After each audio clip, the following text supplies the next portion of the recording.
and welcome to the iDEMS podcast. My name's Lucie Hazelgrove Planel. I'm a social impact scientist and anthropologist, and I'm here today with David Stern. Hi, David. Oh, one of the founding directors. How are you? Good, thanks. Sorry to forget to mention your role within iDEMS. It doesn't matter. It's probably something we should stop doing, but I don't know how we should change our interest. Anyway, let's dig into today's topic. What are we discussing today? So you shared recently an article about solar panels in the desert, and surprisingly, the aspect is about them contributing to positive ecological change. Exactly. Yes.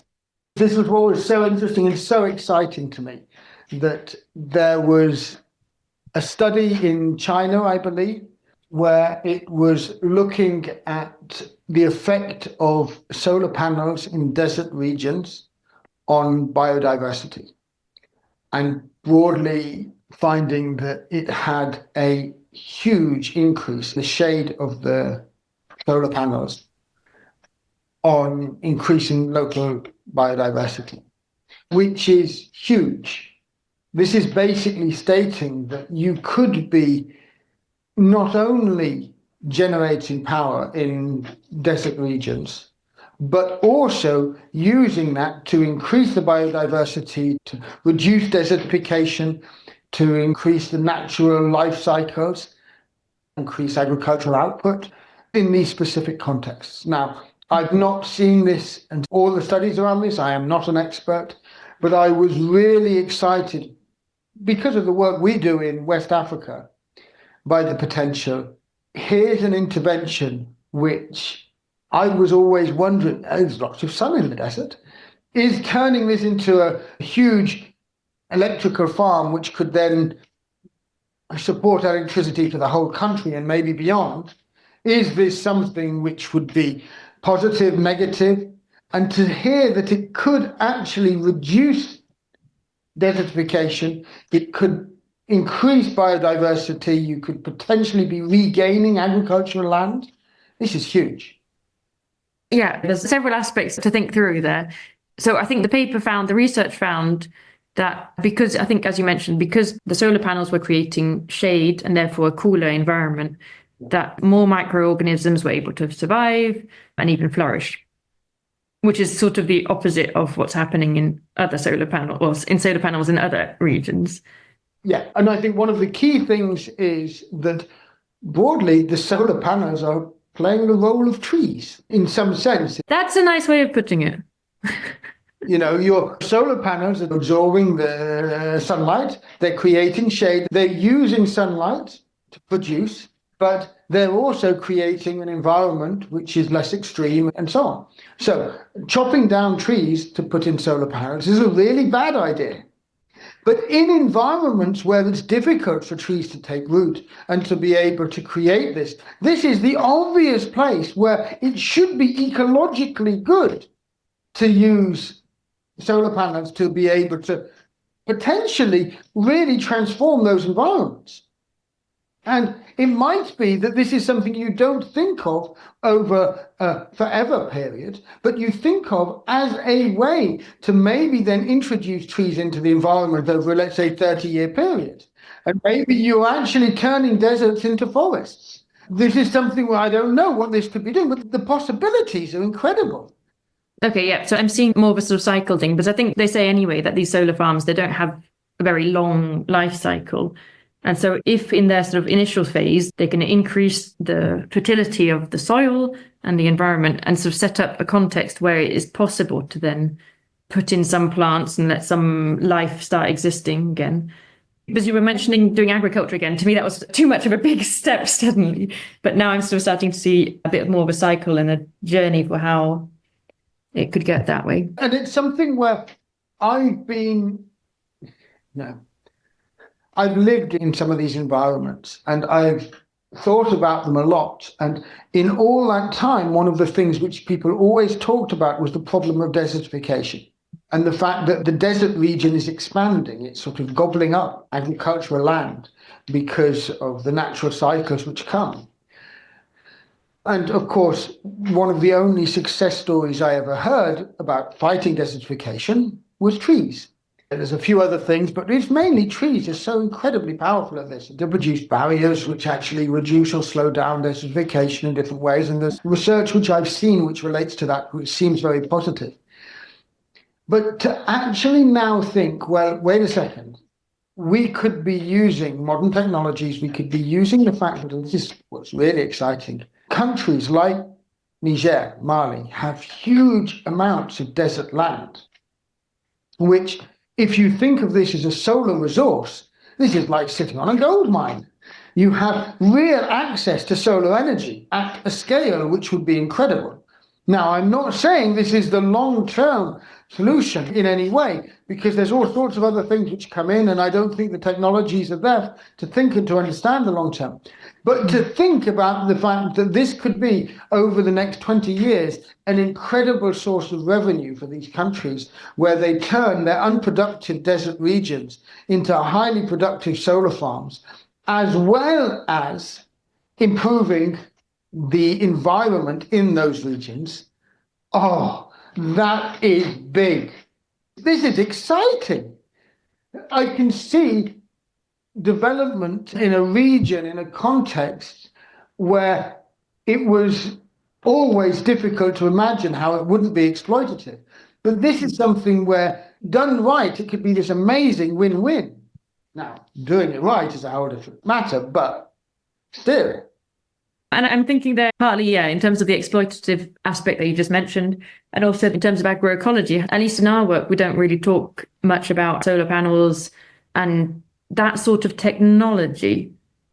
A lot of our work with the Collaboration for Resilient Food Systems in West Africa is much more about farming systems. It's much more about the actual sort of farming the land. So I'm interested to hear your thoughts on how that fits in with, or how it could fit in. Well, there's a thought which is at the back of my mind, which I've always had, which is that within the sort of farming systems, if we look at the whole, we need to think about opportunities, and opportunities for alternative employment, alternative skills, and so on. I always come back to digital skills. And fundamentally, digital skills require access to power and access to the internet. What's so interesting is they do not require in the same way access to good roads, which are really expensive to construct. Whereas agriculture and farming does if you want to get to markets. So, the markets are really determined by the transport mechanisms. If you are remote from good roads, then you're very isolated. Often you're down to subsistence agriculture because you can't really sell and you can't bring things in so easily and so on. So let's think about that really remote context of agriculture. Well, if solar power were added to the mix in a way which enhanced their environment and actually therefore could enhance the agriculture, I don't know what this might be, but it might be that you have some form of gardens which now are able to be done under the solar panels in certain ways in a small scale. So the solar panels also give you the electricity for your household, which means that whatever you think of Musk or not, Starlink means that in Niger, anywhere in Niger, in theory, you can now access good internet through Starlink. Well, this means you could have digital jobs. Your kids could, in theory, have digital jobs with power, with internet, and with a low cost of living because they're living in an environment where they have the farming, they have a lifestyle, which could be great. I'm sort of hearing from what you're saying that instead of having, one large farm somewhere far out in the desert, you could have each village having its own farm, a community sort of solar farm. Or even a household solar system. In these very desert regions where you're growing in almost a desert, this is something where this could be at a household level. And that could mean that you could be off the grid. Exactly. But also otherwise, I think like they sometimes have in the UK, if you produce excess power, then you can sell it back to the grid or something. That would be wonderful as well. But then you need to have that infrastructure built.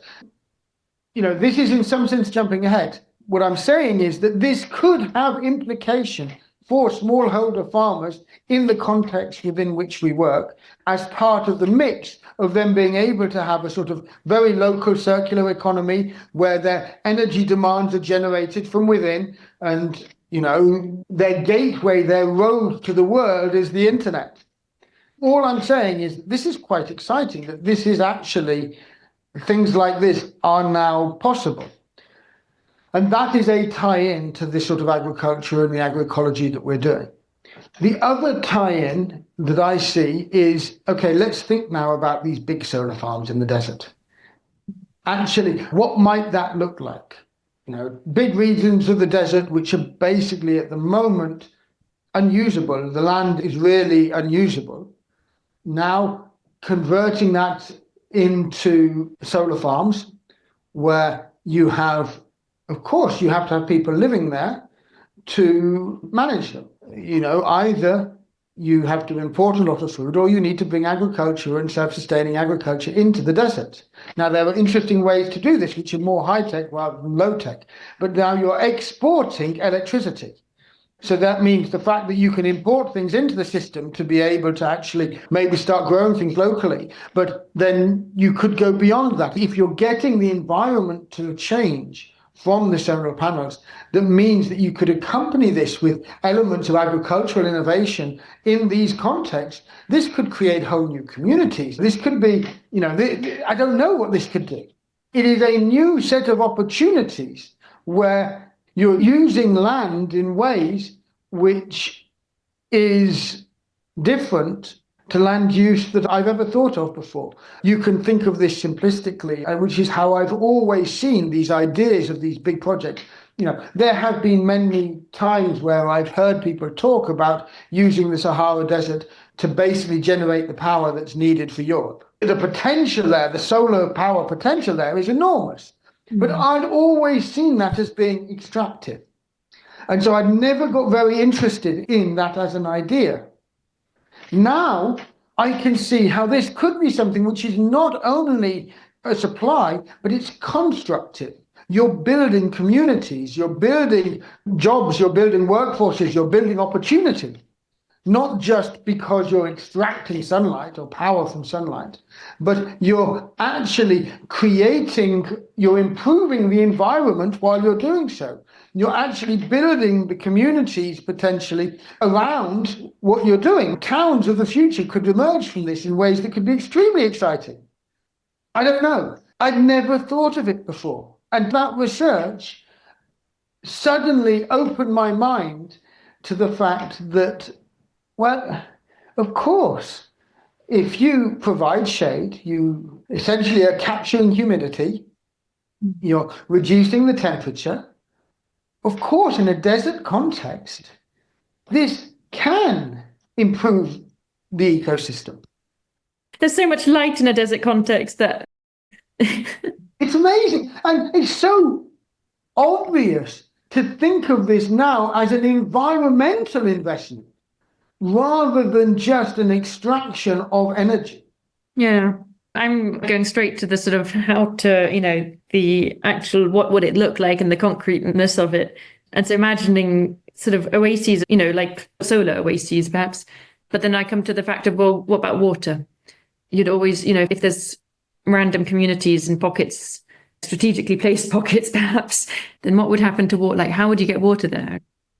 Because I really like the idea, but I'm having stumbling blocks. What you're doing is brilliant. Let's go down that rabbit hole a little bit. You mentioned the word oasis. Well, the point is there is groundwater in the deserts. Not everywhere, not always accessible, but groundwater in the desert does exist, and it might exist at different depths. So now, where do you place them? Do you place them based on convenience with roads, or do you place them and actually build them around convenience of water access through underground water sources? So you're actually literally creating oases of life. And of course, because you're building on this, well, that might mean that in those places, something deep-rooted might be able to access water. And then you might be genuinely creating new oases of life because you're changing the local ecosystem. So this could, literally create oases in the desert. Yeah. that oases aren't something which just is happening randomly. These are happening because of the geological features and so on. So you could build on that and actually say, well, what would it take to actually think of this whole process as enabling the creation of these oases? And of course, over time, if we do go down the route of thinking that the role of the solar energy generation isn't there to just extract it forever, but it is part of this local environmental transformation, creating oases, and then maybe you're expanding it out. So you've created an oasis, your original region is now sort of fertile, you've got trees, you've therefore got natural shade and so on, and your next set, they get built around it. And so you're actually gradually expanding these out. Uh-huh. Oh, and now you're creating local weather systems that might emerge. Who knows? You could be reversing desertification. This is not just relevant for the Sahara, the Sahelian region, but what about the Middle East? This was the Fertile Crescent. It didn't need to be as desertified as it has been. And there's been a lot of interesting work which has happened. There's a lot of money there, which is able to take some more advanced ideas and actually try them out. So it might be that it is more in the Middle East that some of these things will get fleshed out and built out first, rather than the Sahara, where there's more challenges. But it is much easier for me to imagine this happening in the Middle East, where you also have deserts and you have huge problems around desertification. But these ideas and the idea of using high-tech solutions, this is absolutely imaginable. And so that would be an easier entry point.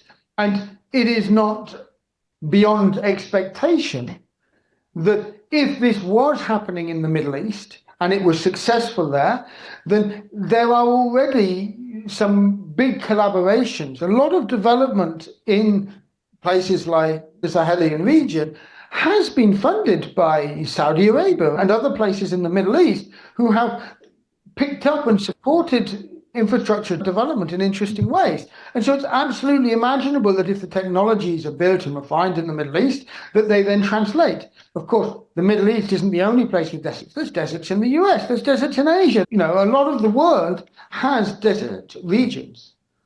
The Sahara Desert just happens to be where my heart is.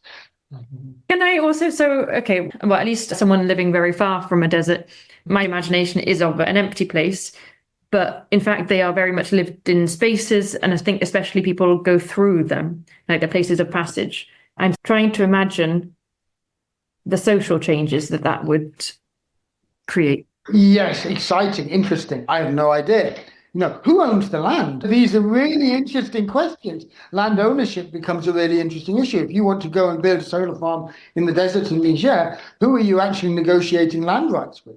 These are really interesting, difficult questions. It's interesting to me now, of course, the alliance between Niger, Burkina Faso, and Mali actually could be quite powerful in them actually thinking about land rights in the desert and what this might mean for them as a society, because they had problems because Nigeria turned off the tap for electricity, I believe.